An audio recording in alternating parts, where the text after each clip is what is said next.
Poverty is one of the things that cause such pain and agony and suffering for him. Poverty is bad. I'm convinced of it. Nobody can tell me that poverty is in any way good. It is not good for even one person here. Because there are some people that say, well, it's good for some people, brother. No, it's not good for anybody. Be glorified.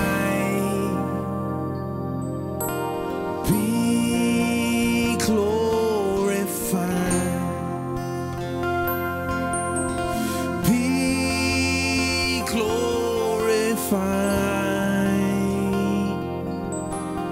Be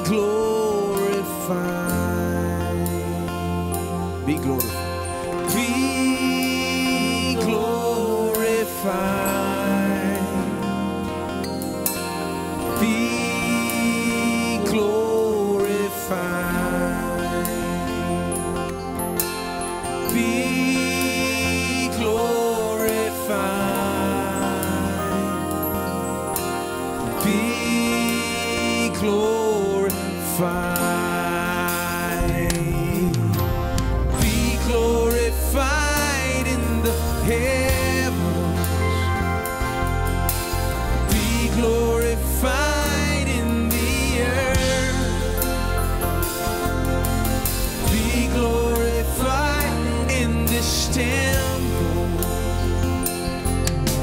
Jesus, Jesus,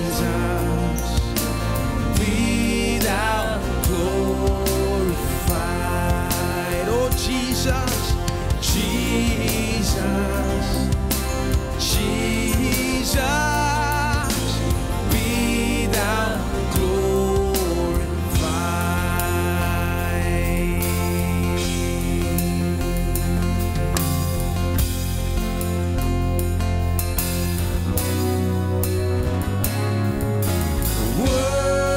Worship the Lord. Worship the Lord. Worship the Lord. Let's worship the Lord again. Worship the Lord. Worship the Lord. Worship Him. Worship Him. Worship the Lord. Worship the Lord. Worship the Lord in the heavens. Worship the Lord in the earth. Worship the Lord in this temple.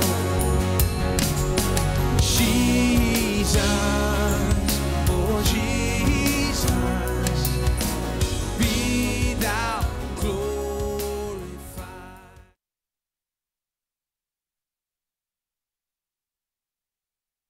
When he was in this world, he was not poor. Some people are mistaken when they say that when Jesus came into this world itself, he became poor. No, he was not poor. How can you call a man who fed 5,000 people with 12 baskets left over poor?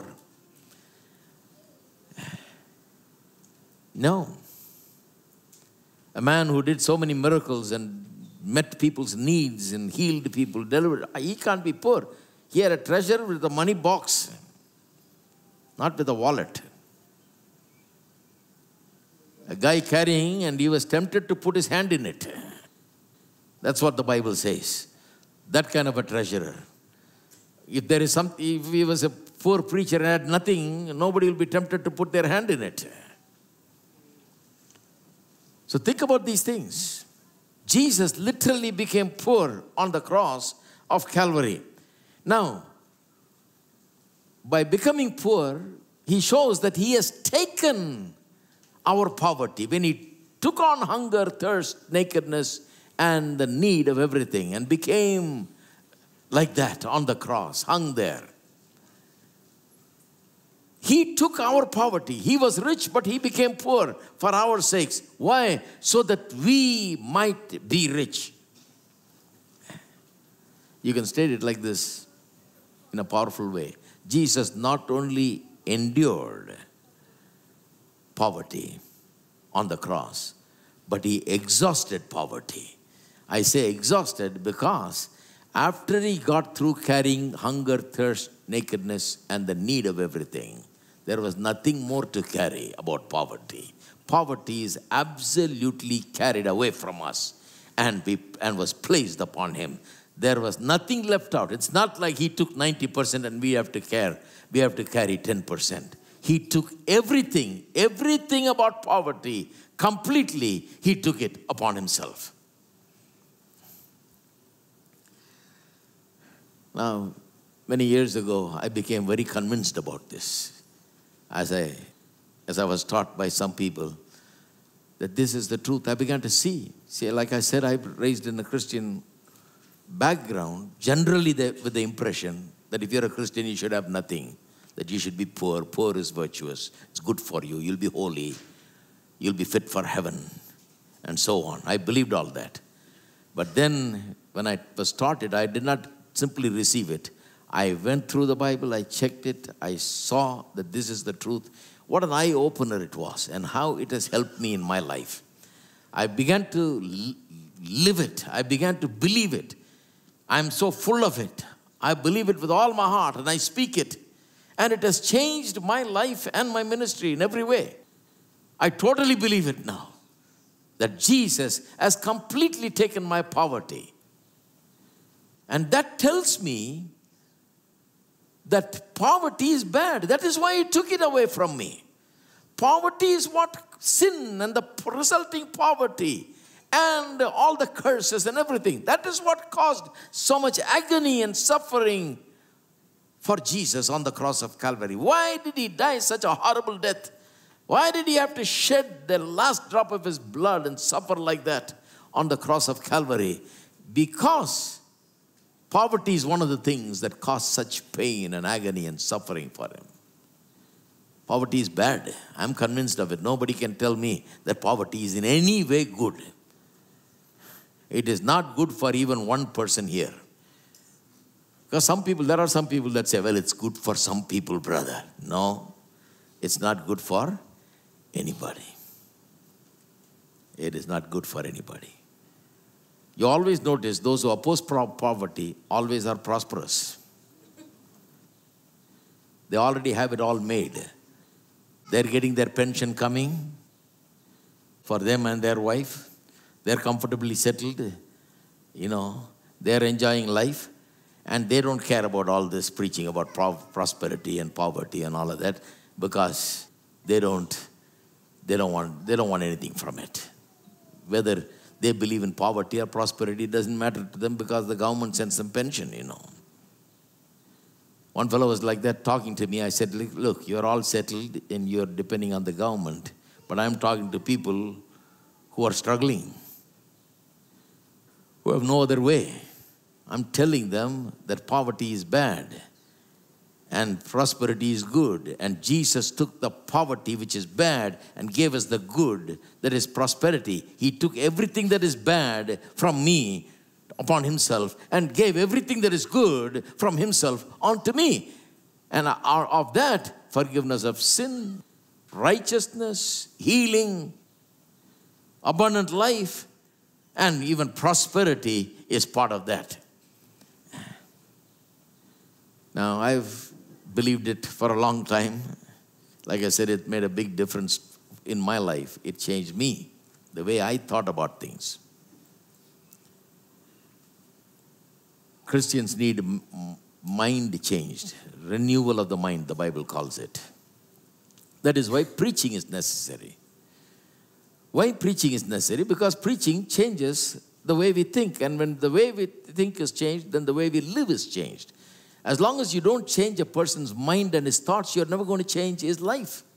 You can take him and dip him in baptism, dip him upside down and, baptize him here and baptize him in every church, Nothing is going to happen. Just by going into water and coming, just by going into church and coming out also, nothing is going to happen. Millions and millions of people all over the world go into the church and come out of the church. And out of them, how many have experienced any change by going in and coming in? Just by going through the motion of going into the church and coming out, nothing happens. Going through the motion of baptism and all of nothing happens. Unless something happens in your heart where you're born again, and something happens in your mind where your mind is renewed by the Word of God, and your thoughts are changed so that you begin to think differently, so that you live differently. That is why preaching is important.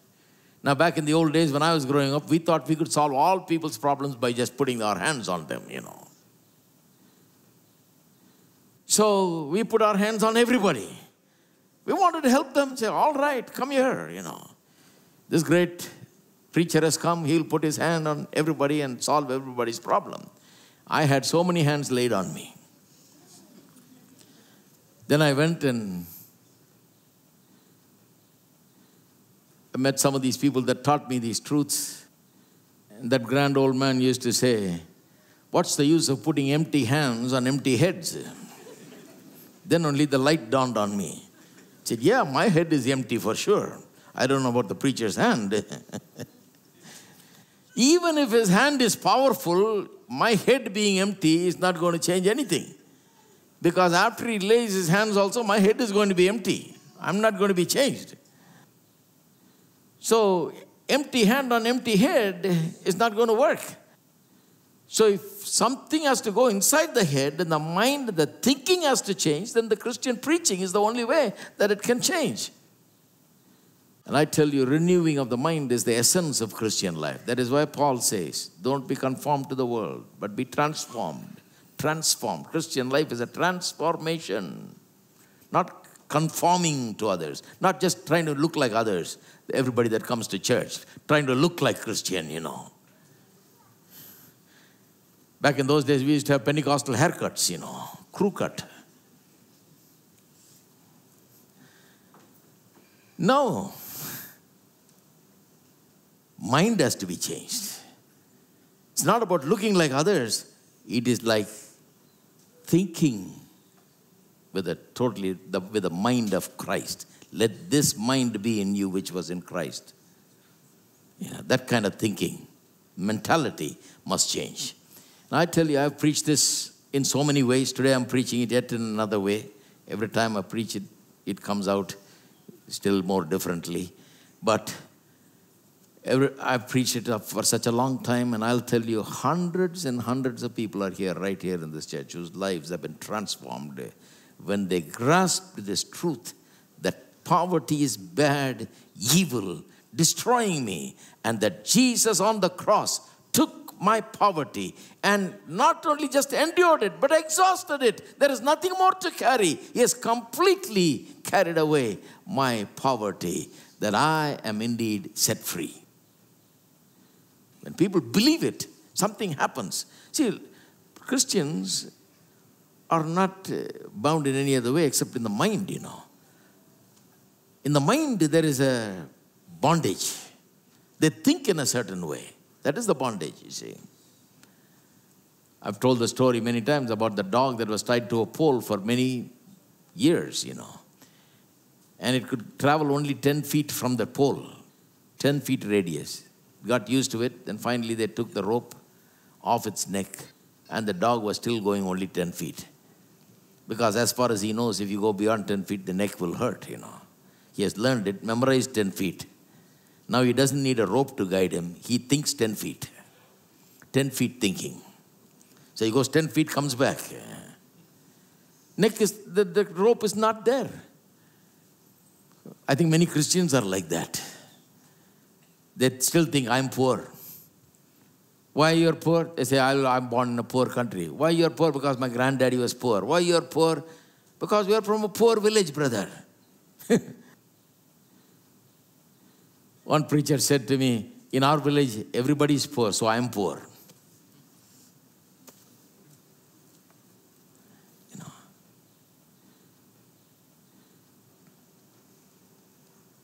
I went to the same village. You won't believe me. I went to the same village. and I preached there. One person came and put a big goat in my car. And another person came, gave some chicken.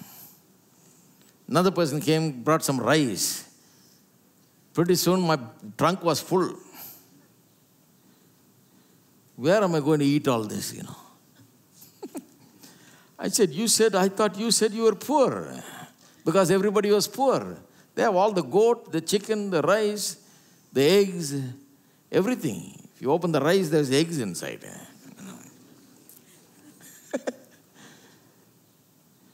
They believe such things. It's just they're used to that, Say, well, everybody's poor, so I'm poor. Everybody doesn't have anything, so I don't have anything.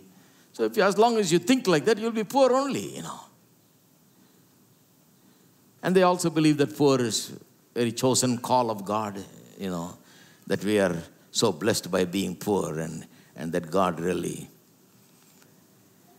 is favoring them, But when people hear this, something happens in their mind.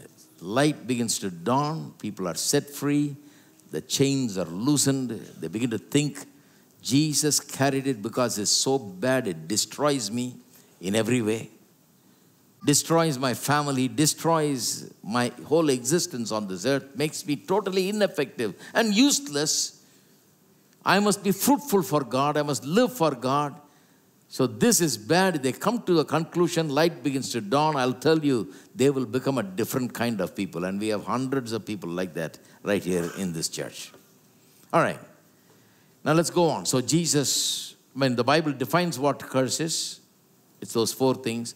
And we showed that Jesus carried that curse on the cross of Calvary and totally exhausted it. But now, on what level does God want us to live in this world? How does God want us to live? How should we be? Should we be poor? Or should we be medium something, Some people preach the medium, in all kinds of philosophies. But what does the Bible teach? There are 4 levels, if you want to look at it like that. 4 levels of provision.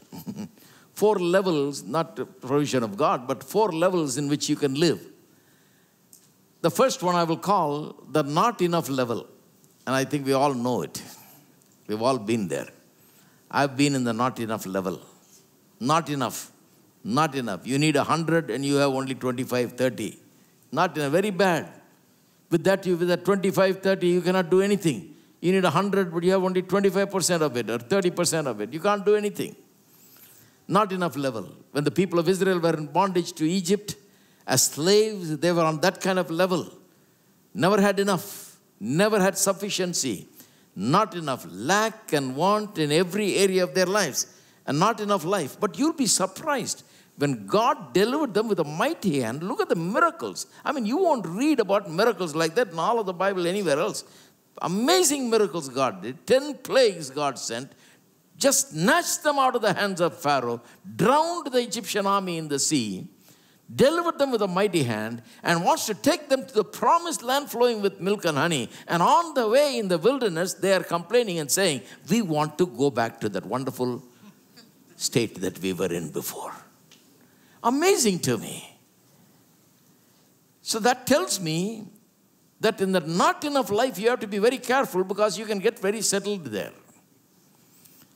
People can get very settled, I heard about a man who's been in jail for many years in America. And when they let him out, he said, please don't let me out. I don't know what to do out there. He got very settled. He's working inside the jail. He's happily having friends inside the jail. His whole life he spent in jail. Now they're going to let him out. He got very worried. What am I going to do? Out there, I don't know anybody. I got to learn everything. I've not been in the world for so long.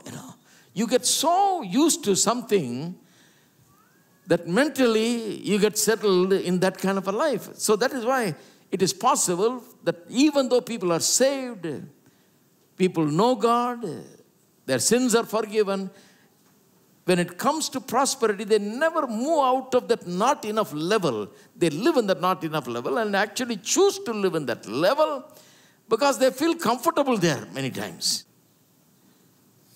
Got to watch out. You should never settle down in the not enough level. You must always make sure that you march towards that promised land, into the land in which you appropriate every promise, every blessing of God. Then there is the next level, which is called the just enough level. I'm sure you've been there also. The just enough level. The just enough level, for some people, that's a very spiritual level. So for many years, they told me, you must have just enough, no more than what is needed. You must not have 1 cent more than what you needed. And I believed that for quite a long, I wasted so many years just believing all this stuff, you know. You must not have anything more than just enough.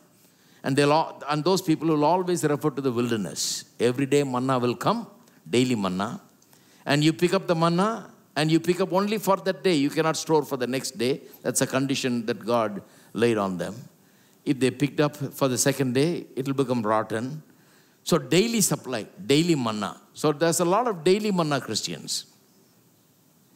So they think something miracle will happen every day where God will provide us the daily manna. They like the idea of daily manna. God somehow daily provides. Now I've been there.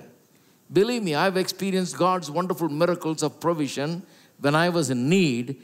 Daily God graciously took care of my needs. In the beginning stages of my life as a student, I was very much in need. I could not even work in that country at that time. And I was very much in need. And God amazingly met my needs every day. Something will happen. Very often something will happen. You know, miracle after miracle. I told you one time how I had only 2 quarters, 2 25-cent coins in my pocket, and I traveled with the guy for 1,500 miles in his car with just 2 quarters. I'll always have my hands in the pocket just to check to see if the 2 quarters are there, you know, because that's all I had, you know.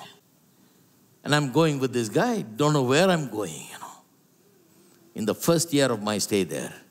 And by the time I came back, I had enough to pay my fees. I had money to spare after that and go out and eat in an Indian restaurant, some curry, you know. That was big blessing. Miracles. Those days I used to read a book by Oral Roberts, Daily Miracles. I loved it because every day I needed miracles.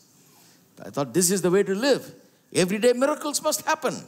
Well, even today, God is a miracle working God. I'm sure that many times God comes through in our lives, does miracles. But miracle is the thing that was happening in the wilderness. Every day a miracle was happening. Every day manna came from heaven. Is that not a miracle? Every day, miraculous provision of manna. But that was not God's will. God's will is the promised land. God's will is not daily bread. God's will is promised land. God's will is barns that will be plenty and vats that shall overflow. Where did he get the idea of barns? You know, some people developed this idea of daily manna to such an extent they even forbade savings account, you know, on the basis of daily manna. But God says, I want to take you to the promised land where your barns shall be filled with plenty, your vats shall overflow. So it's very easy to get sidetracked and settle down in the wilderness. Just think of the people of Israel. Only 11 days they were scheduled to go through that. And in 11 days they're supposed to learn some faith lessons that God is the provider. You know how long they stayed? 40 years they stayed there. Very easy to get settled in the just enough life. Don't settle down in the just enough life. A lot of Christians are in just enough life and they think they're doing wonderful. God is doing great miracles. I was one time thinking, God, what happened? All those wonderful miracles are not happening now. God said, are you want to get back to the 50-cent level again? Then I'll do the miracles. That time you needed the miracles because you had only 50 cents. Now you're not in that level. You don't need miracles. You are on a different level. See, miracles are fine, but blessings are greater than miracles. Do you want to live by miracles or do you want to live by blessings? Celebrate, Jesus, celebrate. Celebrate, Jesus, celebrate. Celebrate, Jesus, celebrate. Celebrate,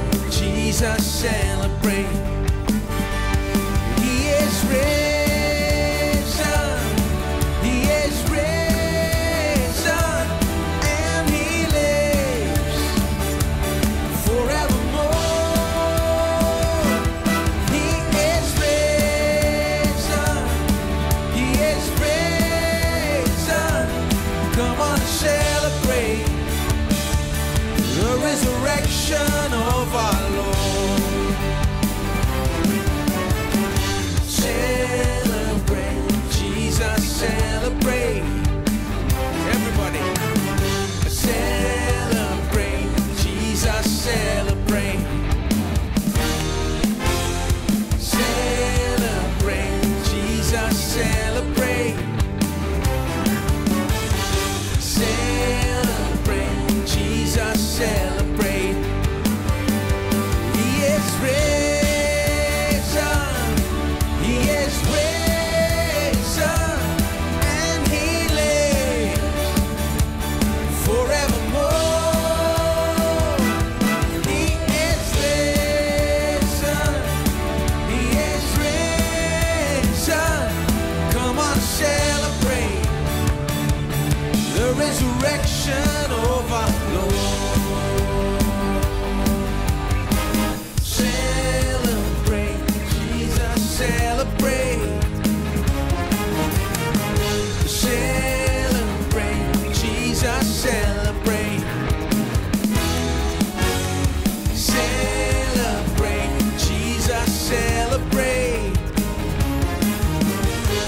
Celebrate, Jesus, celebrate. He is risen. He is risen. He is risen, and He lives forevermore. He is risen. He is risen. Come on, celebrate the resurrection. Oh, everybody, let's celebrate. He is risen. He is risen, and He lives forevermore. He is risen. He is risen. Come on, celebrate. Come on and celebrate. Come on and celebrate. Come on and celebrate. One more time. Come on and celebrate the resurrection of our Lord.